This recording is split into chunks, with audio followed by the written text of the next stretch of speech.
Taksheel Solutions is entering the capital markets to raise around 83 crore rupees, primarily to fund its expansion and diversification plans, to finance its incremental working capital needs, and for strategic initiatives like acquisition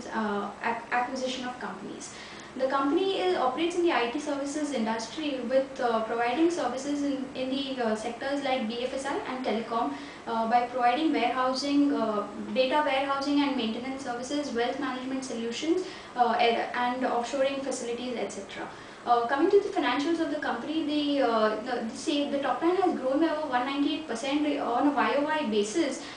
due to addition of 5 new clients. However, its margins have not grown in line with the top line growth, primarily on account of significant rise in administrative expenses. The second point being that its debtor days on an average have been around 98 days for FY 2011, which has led its operating cycle to be on the higher side at 80 days as compared to its peers. Coming to the issue analysis, the company has a lot of issues against non-compliance of statutory deadlines and regulations, which includes the Foreign Investment Promotion Board norms, the RBI regulations, the FEMA regulations regarding the share swaps and issue of shares to various companies. That is one thing. Secondly, one of the points mentioned in the RHP state that the company has entered into a share purchase agreement with one of the shareholder who holds 6.12% shares to provide an exit route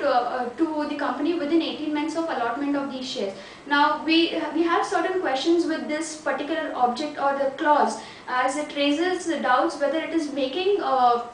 it is raising funds to provide an exit route to this shareholder or not. Again, the company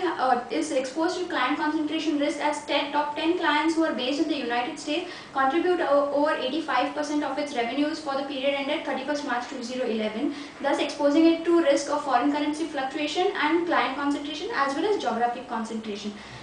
Second point and a very important point relating to the IT industry is the attrition levels that any company faces at the middle level professionals who are key to a project success. Considering these factors and negative cash flows of the company for over a period of 5 years, there are certain doubts as regards the scalability factor in terms of this particular company, given that there are a lot of concerns in the US economy for growth from which it derives maximum revenues. On the pricing front, it's asking for a PE of around 10 to 12 times its FY12 estimated earnings, which is in line with which is a little higher than some of its peers. However, considering the above factors and noting that the IT industry has many such listed players which are much better in terms of the size of business,